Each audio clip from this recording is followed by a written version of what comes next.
नहीं शर्मी से आकाश कोइला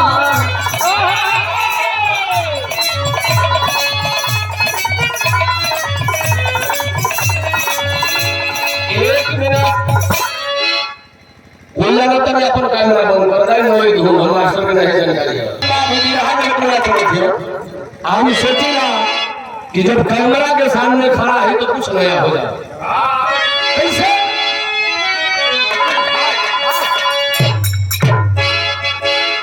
फास्ट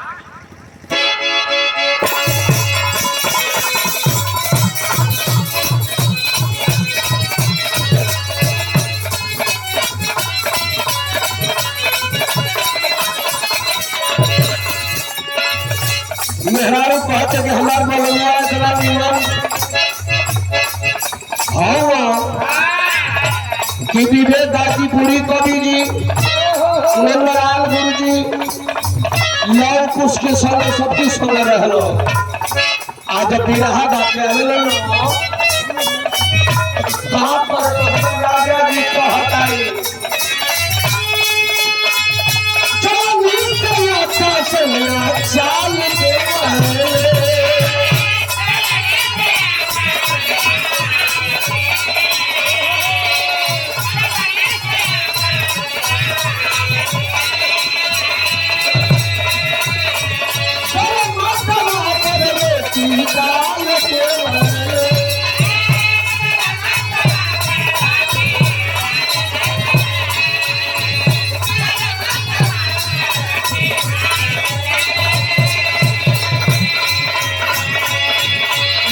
चाल के हमारे राजा जी इतना हमके माने ना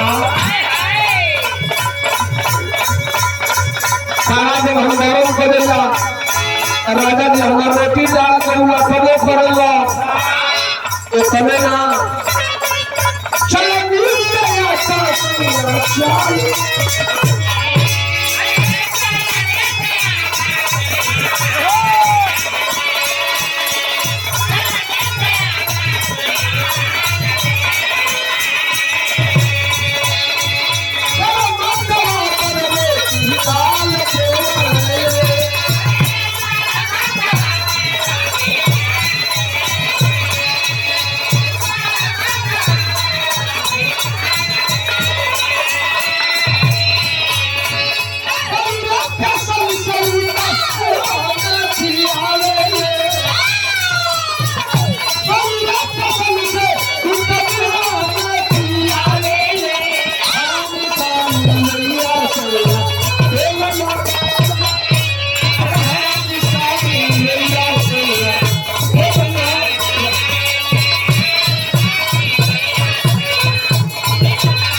एगो